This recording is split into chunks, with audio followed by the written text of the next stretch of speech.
रावत जी, जलाल ने अपने पिता की मृत्यु के समाचार को कैसे ग्रहण किया? क्या बताते हैं हमारे गुप्तचर? क्या पिता और पुत्र में निकटता थी?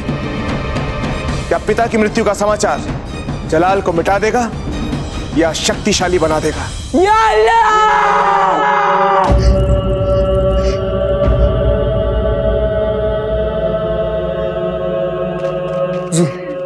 दिल्ली से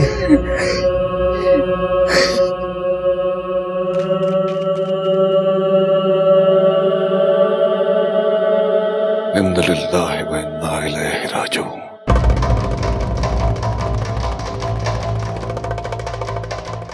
धार्मिक वीडियो सबसे पहले देखने के लिए हमारे चैनल को सब्सक्राइब करें और बेल आइकन दबाएं। रानी माँ कहाँ है? अब तक नहीं आई वे। अभी दिन निकलने ही वाला है और मेवाड़ की प्रजा भी जाग जाएगी। हम नहीं चाहते कि मेवाड़ की प्रजा हमें यूं महल से जाते हुए देखे और वातावरण विषाक्त हो। नहीं, बताइए रानी माँ कहाँ है?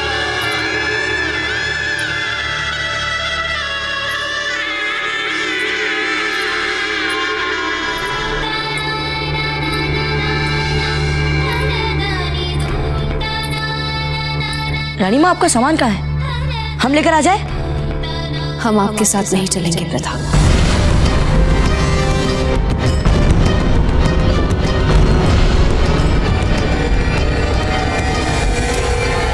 क्या? परंतु रानी माँ, आपने ही तो कहा था। वो हमारी भूल थी प्रथा। हम मेवाड़ की महारानी हैं। हमें जीवन भर मेवाड़ पति के महलों में ही रहना है। आज से आपको अपने ही बल पर जीना है।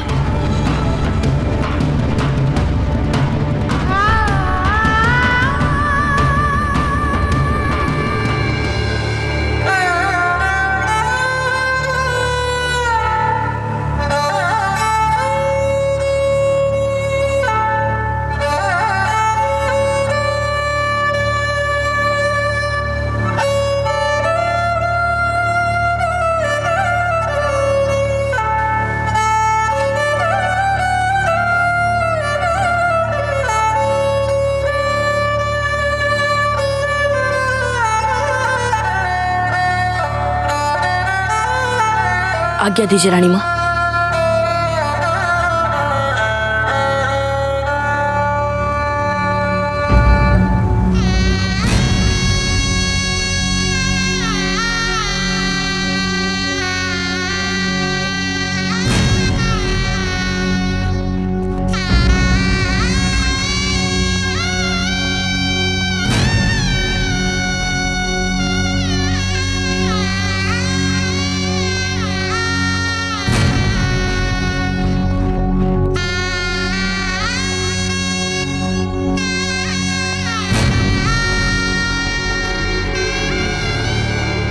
इतना कठोर निर्णय कैसे लिया महाराणा शाह ने? अरे मैंने तो सुना है ये सब महाराणा शाह की छोटी रानी शाह का कराया धरा है। किसका?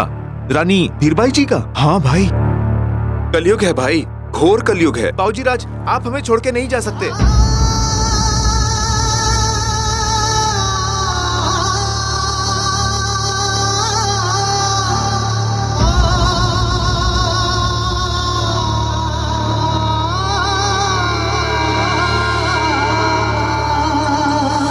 जाने दीजिए हमें। हट जाइए सामने से। देखिए, इतनी सुबह आप लोगों को हमारे लिए यहाँ देखकर हमें प्रसन्नता हो रही है। हम इसके लिए आभारी हैं। पर हमें ऐसी राजा क्या स्वीकार नहीं है बाबूजी राज। हाँ, हम आपका निर्वासन नहीं देखना चाहते हैं। भावी राजा के पद पर आपका राज्याभिषेक देखना चाहते हैं। क्यों? क्यों नहीं मानेंगे आप सब राज आज्ञा? क्यों आप सब राज आज्ञा के विरुद्ध हमें भावी राजा बनते देखना चाहते हैं? क्या किया है हमने ऐसा? आपने देखा है कभी हमारा शासन? देखा है कभी किसी युद्ध में सेना के आगे आगे चलते हुए, शत्रुओं के विरुद्ध मेवाड़ की सेना का सफल नेतृत्व करते हुए? भीषण से भीषण अकाल के समय में भी चाहे जो हो जाए, आपके बच्चों की थाली में रोटी अवश्य रहे। क्या किया है हमने कुछ भी ऐसा? इन सभी ठोस बातों का उत्तर है नहीं, क्योंकि कुछ नहीं किया है हमने ऐसा। दाजीराज ने किया है, वो भी एक बार नहीं, बार बार किया है ये सब। उन्होंने सदा आप लोगों की चिंता की, आप लोगों की सुरक्षा की, आप लोगों की सेवा की, और मात्र इन कल्पनाओं के आधार पर कि यदि हमें भावी राजा बना दिया गया तो हम दाजीराज से भी अच्छी सुरक्षा दे पाएंगे, उनसे भी अधिक स्नेह के साथ आप लोगों की सुरक्षा कर पाएंगे। मात्र इन कल्पनाओं के आधार पर अपने उस राजा की अवज्ञा करना जिसने आज तक अपने प्राणों की चिंता करे बिना आप लोगों की सुरक्षा की, आप लोगों का ध्यान रखा, अपनी सुख सुविधा से भी बढ़कर आप लोगों की सुख सुविधा का ध्यान रखा, उस राजा की अवज्ञा करना, बताइए क्या ये समझदारी वाली बात है?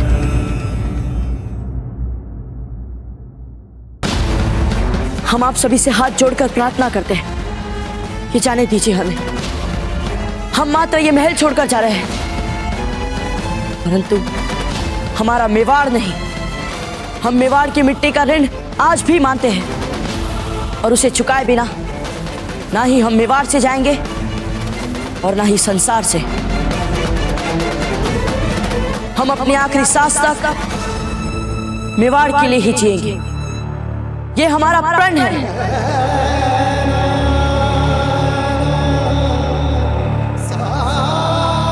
अब जाने दीजिए हमें, अपने पिता और राजा की आज्ञा मानना हमारा धर्म है, हमें अपने धर्म के मार्ग पर चलने से मत रोकिए, जाने दीजिए हमें।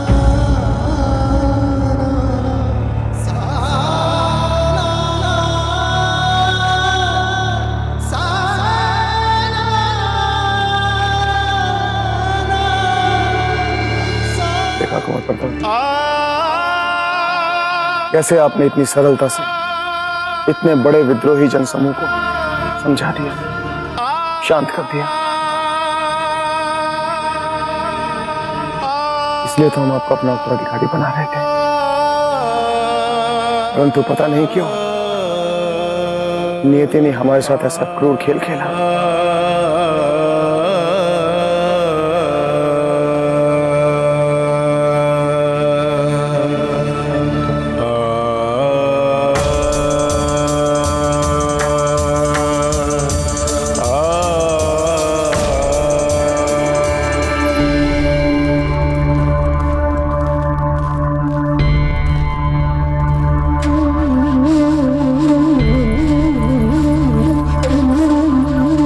बाजीराज,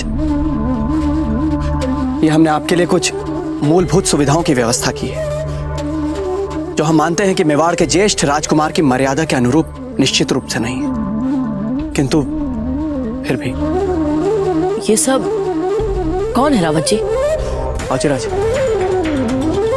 ये महाराज हैं जो आपके भोजन आदि की व्यवस्था देखेंगे, ये दासियां हैं जो आपके निवास की साफ सफाई रखेंगी, ये आपका निजी ग्वाला है बाजीराज, आपकी सभी गायों की देखभाल करेगा, प्रतिदिन प्रातः काल दूध दुहेगा आपके लिए, दूध घी दही मक्खन इत्यादि सबकी व्यवस्था करेगा आपके लिए। और ये पुरोहित जी हैं, प्रतिदिन प्रातः नित्य कर्म धर्म कर्म पूजा पाठ आदि में आपकी सहायता करें। यदि फिर भी हमसे कुछ चूक हो गई तो कृपया निसंकोच हमें बताएं, हम तत्काल अभी के अभी आपके लिए व्यवस्था करवा देंगे। दाजीराज ने हमें निर्वासित करते समय कहा था कि अब हमें राजमहल और सभी संबंधों को भुलाकर एक साधारण नागरिक की तरह जीना है, और जहाँ तक एक साधारण नागरिक को लेकर हमारी जानकारी है, जितना हम समझते हैं, उनके जीवन में तो इतने सारे सहायक और इतनी सुख सुविधा होती कहाँ है रावत जी?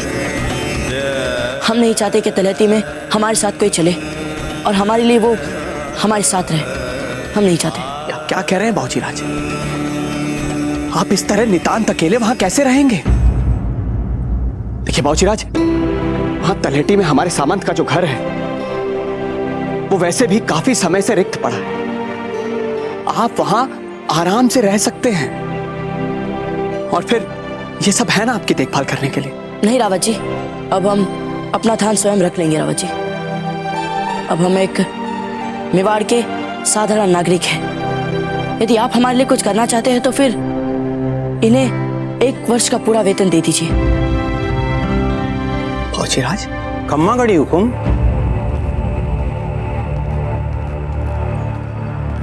हुकुम, दिल्ली से अभी अभी एक आवश्यक संदेश आया।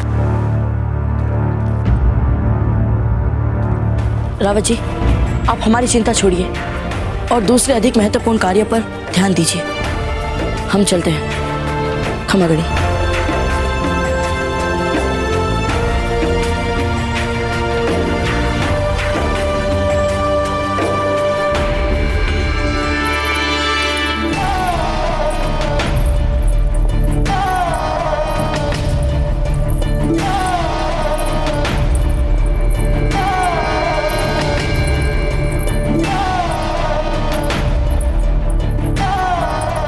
ठहरो, इस सामान को इसी समय निर्धनों में बांट दो। पर महारानी सा, इस सामान में आपकी बहुमूल्य वस्तुएं हैं। इन्हें यूं ही बंटवाने से पहले आप फिर से एक बार सोच लीजिए। हमने अपने पुत्र की सबसे कठिन यात्रा में हाँ कहने के बाद भी उनका साथ ना देने का पाप किया है। इस पाप के लिए हमें इसी जन्म में क्या, आने वाले जन्मों तक क्षमा नहीं मिलेगी। पाप तो किया है, अब उसका प्रायश्चित भी तो करना पड़ेगा ना गिरजाई जी। अभी से क्यों ना आराम करे प्रायश्चित। इस भौतिक संसार में इन नश्वर वस्तुओं की आवश्यकता और उनका मूल्य हमारे लिए तब तक था जब तक प्रताप हमारे साथ थे।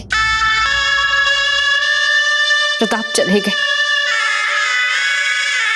ये सब भी मिट्टी हो गए हमारे लिए। बट जाने दीजिए मिट्टी को मिट्टी में। इनके रहते कैसे आरंभ करें हम प्रायश्चित।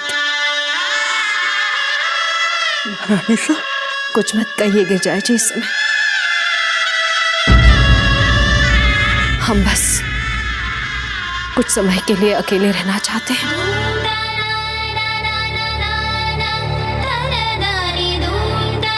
अपने बाल गोपाल के साथ रमना चाहते हैं,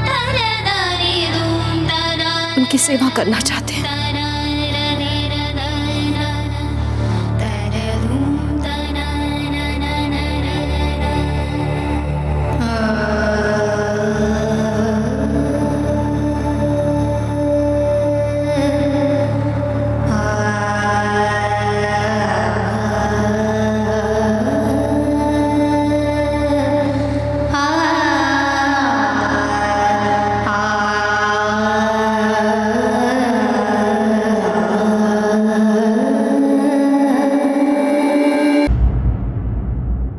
आपने बताया होगा कि हमने ये सारी व्यवस्थाएं करवाई।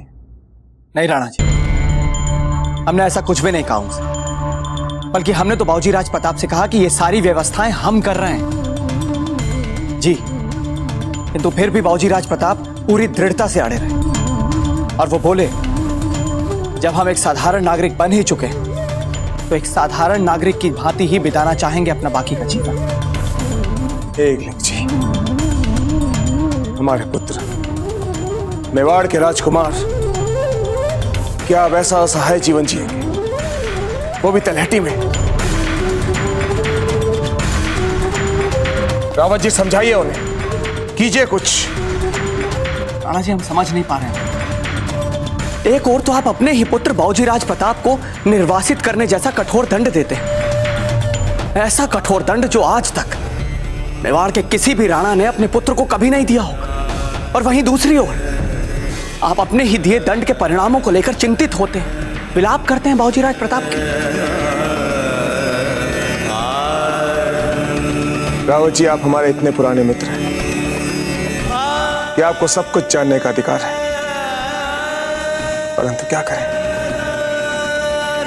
अपने ही वचनों में कुछ ऐसे फंसे हुए कि चाह कर भी ना तो कुंवर प्रताप के लिए कुछ कर सकते हैं, ना ही आपको कुछ बता सकते हैं। हाँ जी, यदि हमारे सामने भी इस समय इससे कहीं अधिक चिंतादायी बातें नहीं होती तो हम आपके बिना कुछ कहे ही आपकी बात के मर्म तक पहुंच जाते हैं। कुंवर प्रताप के महल छोड़ने से भी अधिक चिंतादायी बात और क्या हो सकती है रावत जी? राणा जी, जैसा इस समय आप अपने पुत्र के दूर जाने का शोक मना रहे हैं, ठीक वैसे ही इस समय एक पुत्र अपने पिता को खोने का शोक मना रहा है। हम कुछ समझे नहीं रावत जी। हम जलाल की बात कर रहे हैं राणा जी। जलाल?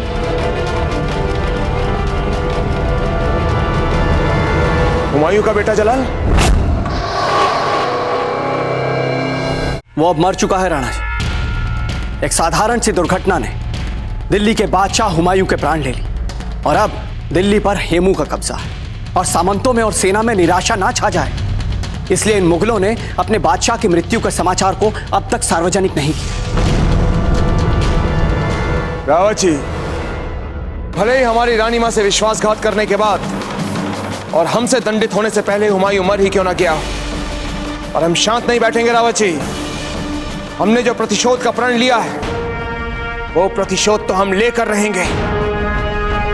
हम भी ठीक ऐसा ही सोच रहे हैं राणा जी, और इसीलिए हमने दिल्ली के संदर्भ में अपने गुप्तचरों की सहायता से अति महत्वपूर्ण सूचनाएं प्राप्त करवाई हैं। यदि हमारी विश्वसनीय सूत्रों की माने तो अब वो दिन दूर नहीं जब दिल्ली के तख्त पर भी जलाल का ही आधिपत्य होगा।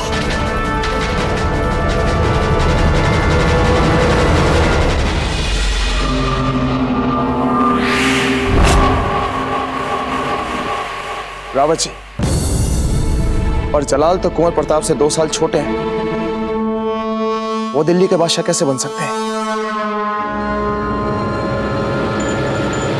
अवश्य ही किसी न किसी को उनका मार्गदर्शक चुना होगा। हाँ राणा जी। कौन है वो?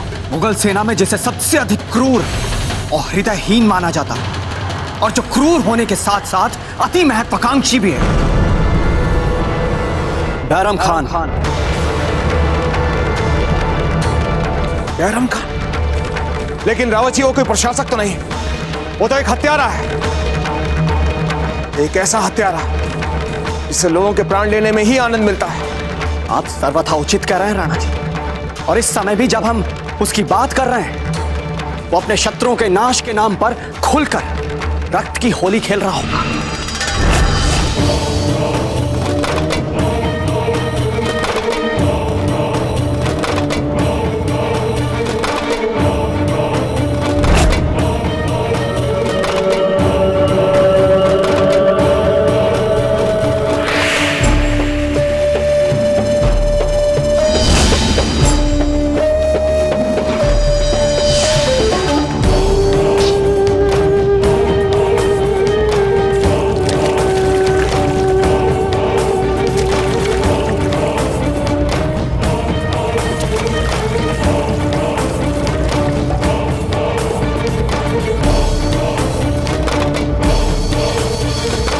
हुजूर, हमने दुश्मन के कई सिपाहियों को जिंदा गिरफ्तार कर लिया है। उनके साथ क्या सुलूक किया जाए? उन सबको एक साथ जंजीरों में बांध दो, फिर उनके छोटे छोटे टुकड़े बनाओ, फिर उनको सड़ाओ, उनकी खाद बनाओ, खाद। दिल्ली के शाही महल में खूबसूरत फूलों की परवरिश के लिए हमें ऐसी खाद की जरूरत हमेशा रहती है। हमें अभी अभी अपने शहंशाह के इंतकाल की खबर मिली है। तुम नहीं जानते हम कितने गमज़दा हैं। जाओ, काट डालो सबको। और सुनो, शहजादे जलाल तक ये खबर पहुंचाओ कि हम उनसे मिलना चाहते हैं। हम नहीं चाहते कि उनके अब्बा हुजूर के इंतकाल की खबर उन्हें किसी और से मिले।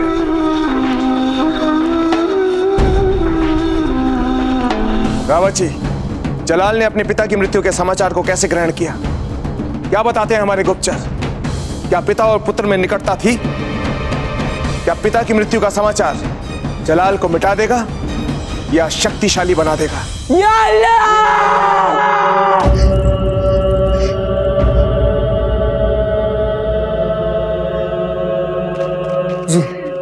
दिल्ली से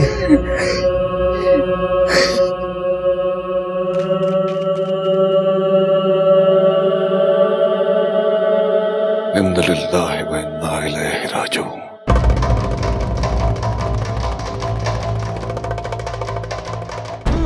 शहजादे जलाल, अब हमें जल्द से जल्द शाही अदब के साथ शहंशाह को सुपुर्द खाक कर देना चाहिए। दिल्ली पर हेमू के कब्जे के बाद बड़ी मुश्किलों से हमारी फौज शहंशाह को यहां तक लेकर आई है।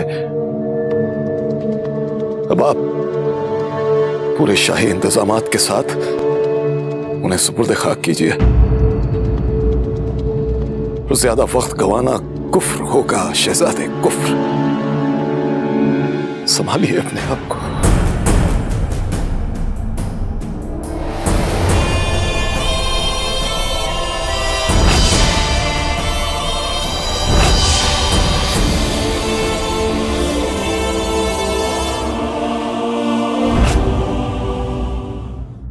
ऐसे और भी मज़ेदार वीडियो के लिए हमारे चैनल को लाइक, शेयर और सब्सक्राइब करें।